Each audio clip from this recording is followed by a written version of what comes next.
Hi and welcome to yet another video here on the YouTube channel Spelföreningen Fellowship. My name is Andreas Norwegian Viking and this is a new unboxing and review of the first GW SBG miniature released in over 1.5 years.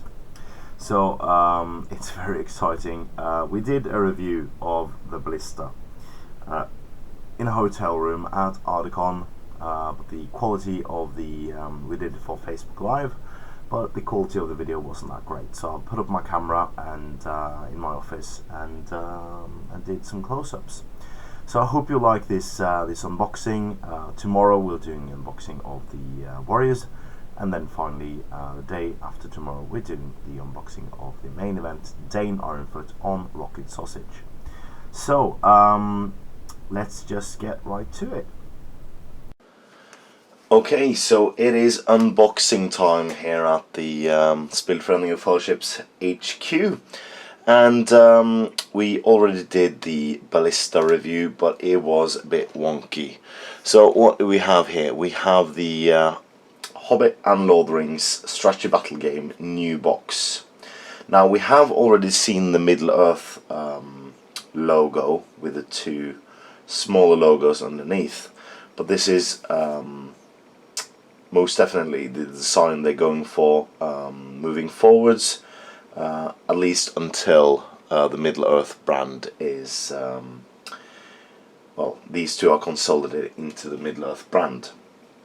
So the first review we're going to do is the Iron Hills Dwarf's Ballista. So it is a nice normal white box, forge-rolled. So it has the forgeroll.co.uk, which pretty much confirms that it will be available, at least for the time being, at the Forgeroll site.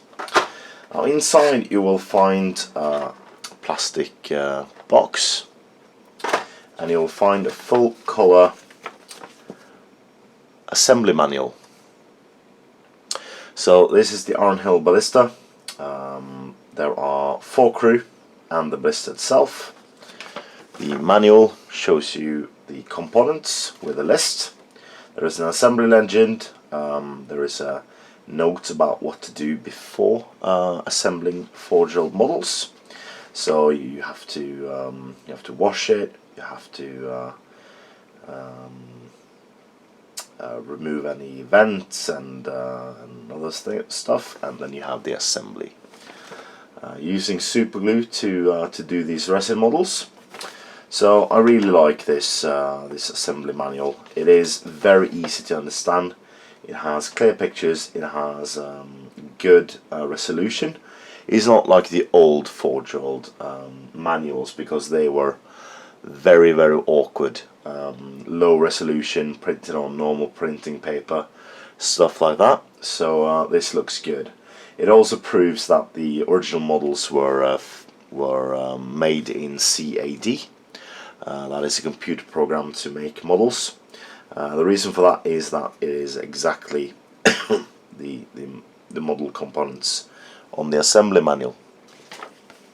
So there are 10 steps to make these models, and it looks good. So let's get these two out of the way, and let's get cracking onto the box itself. Now the box is a normal plastic box from Games Workshop. They used to use them for metal models. They've also used them recently for the fine cast kits, and yeah, so it's a bog standard box. I've opened and thrown away hundreds of these in my days. So the return of these. Now for those of you who remember the old metal blister days, these were the things you got. So sorry. So this is basically foam, the exact same foam you get in a figure case, and it is just a bit to separate between what you are going to carry the model in and what you protect it with, basically. So inside we have loads of parts. So this is the complete Ballista and crew. So it all comes in one box. So what do we have here? We have the two parts of the Ballista shielding. We have the Ballista chassis, biggest part of the kit. Sorry, there we go. And we have the bow, Ballista bow. We have the two wheels. Then we have the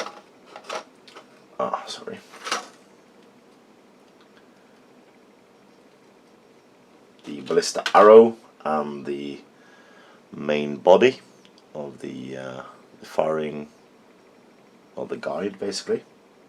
Yeah. So you have a small line inside here. Then we have the string. Is that on camera? Yeah, the string. Then we have the firing mechanism. The smaller wheels.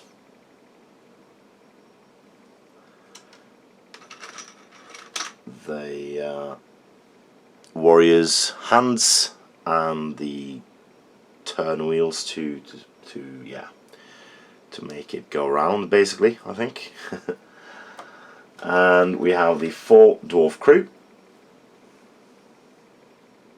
So we have the dwarf crew commander and the 3 dwarf crewmen. So 2 goes on the sides and 1 goes on the floor. You can of course mount them all on bases if you're very interested in modeling them on. You can do that as well. I'm going to do that and just use wound markers. I'm going to have them all on a base. So these will be extra. I'm going to mount it on a round oval monster base. So the same base that you use on a dragon, I presume this will fit on. So these will be extras. Okay. So now we have the components out. I want to look at the quality. So if we take up this one first. So it is really, really crisp. That was the thing I immediately saw when I was opening this. It is straight as an arrow. The component itself is not crooked at all. It has minimum amount of flash, minimum amount of vents, and the detail on it is absolutely stunning. You even have this bit going on here where it is, it goes in, so you'll have a portion inside, and basically what you're going to get with some poor quality casting is no detail at all inside here. Now what you get inside here is the wood grain. Even on the back panel you have the rivets in, so getting it to focus, sorry, that way, yeah. So you have the rivets in. It looks absolutely gorgeous. I can't wait to start this army, really. I'm actually going to do Hunter Orcs for a while now, but I might cheat a bit, I think. So you have 2 of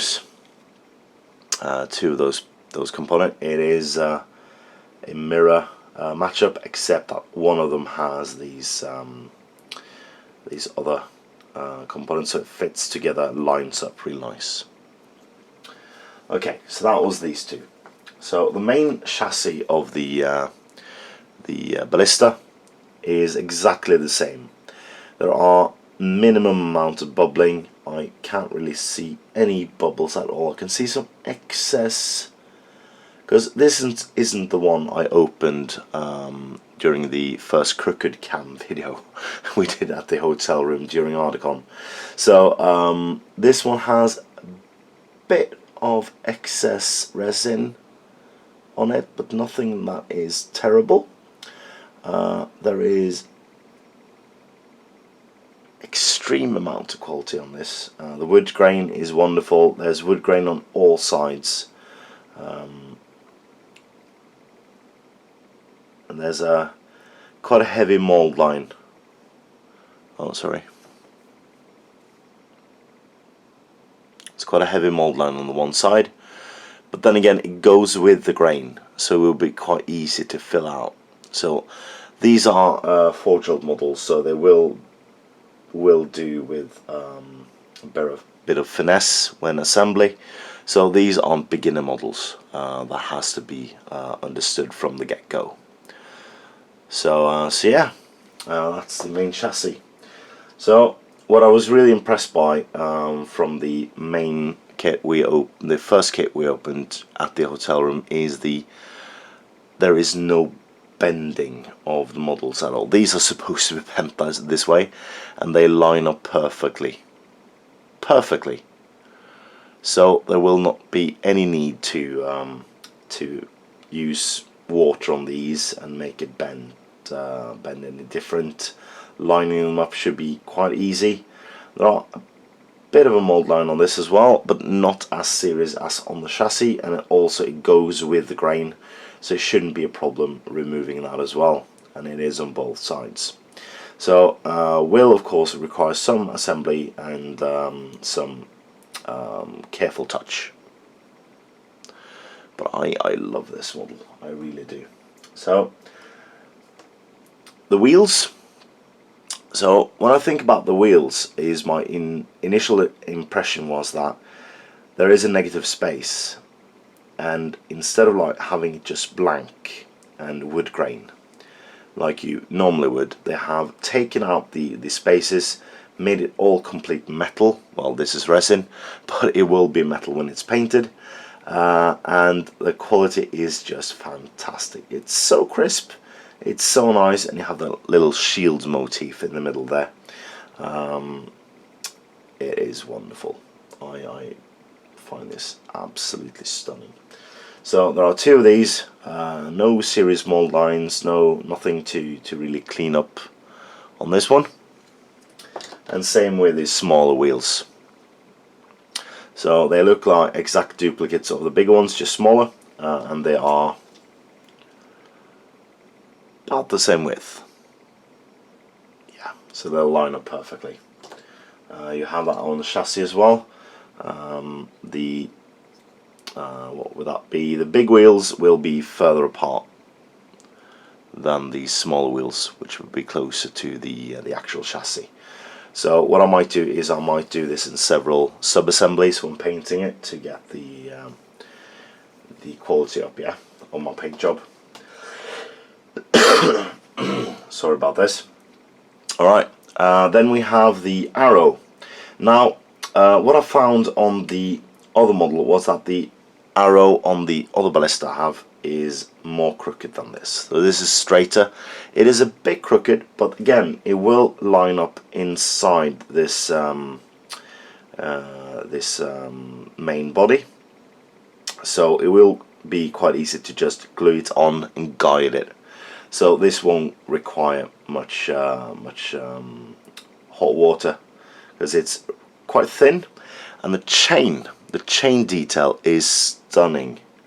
They really have put the C-Eddy to use to its full potential. You can nearly see the negative space between the chain links on it, and this is awesome. And the point, the point on it is good, and the point will not break as well. And then you have the main body, looks gorgeous as well. And sorry if the camera work is a bit shoddy. I'm using a Steadicam, well, a hard mounted camera, and I'm having a bit of a problem with the left and right bit because I'm watching it while I'm talking. Now, so far really good quality. There is some mold line on this one, the main chassis, and otherwise it's straight as an arrow, and the arrow is nearly straight as an arrow as well. So you have the ropes for the bow, also very good. Looks to be thick enough that it won't break.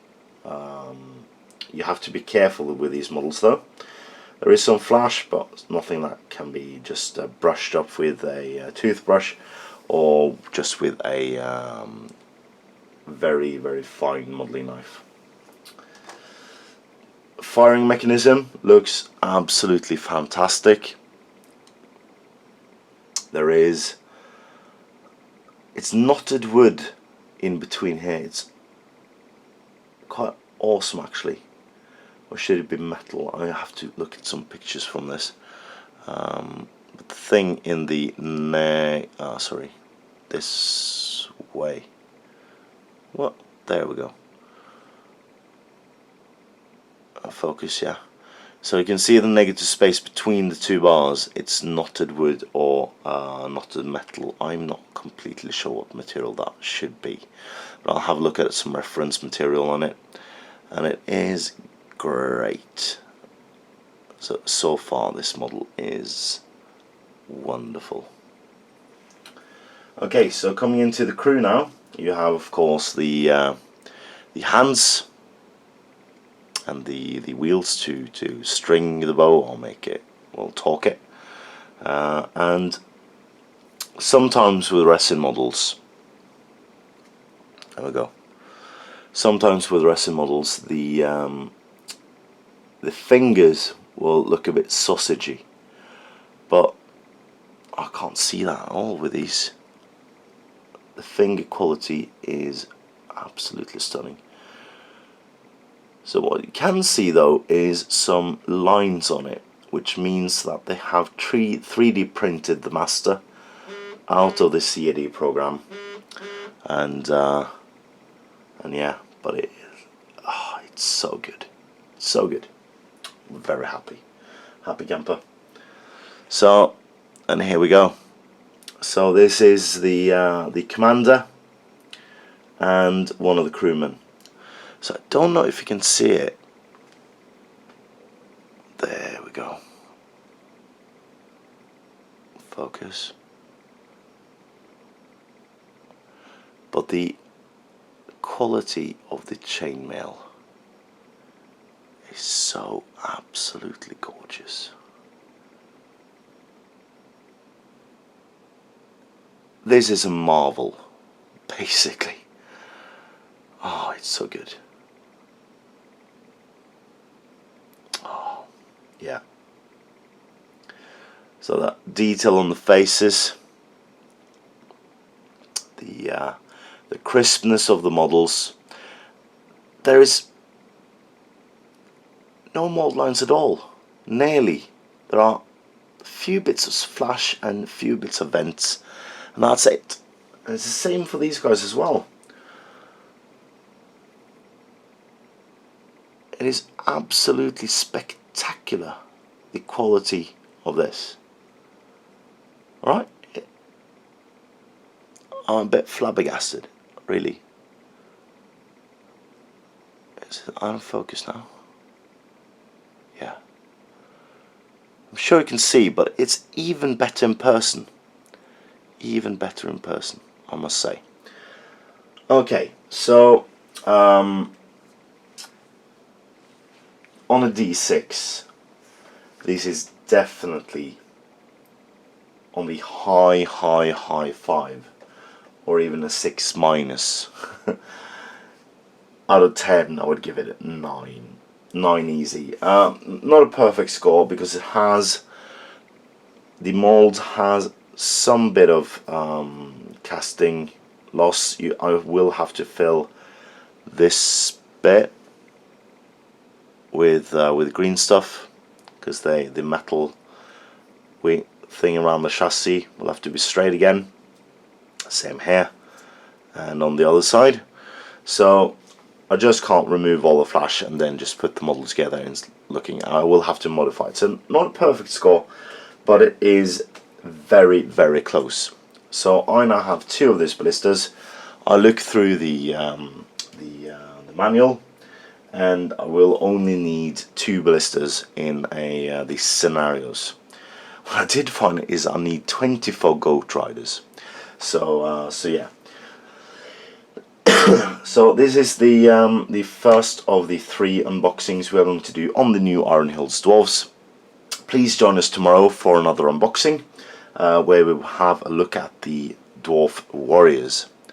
So as always, please comment, like, share and subscribe, and do support your Hobbit hobby.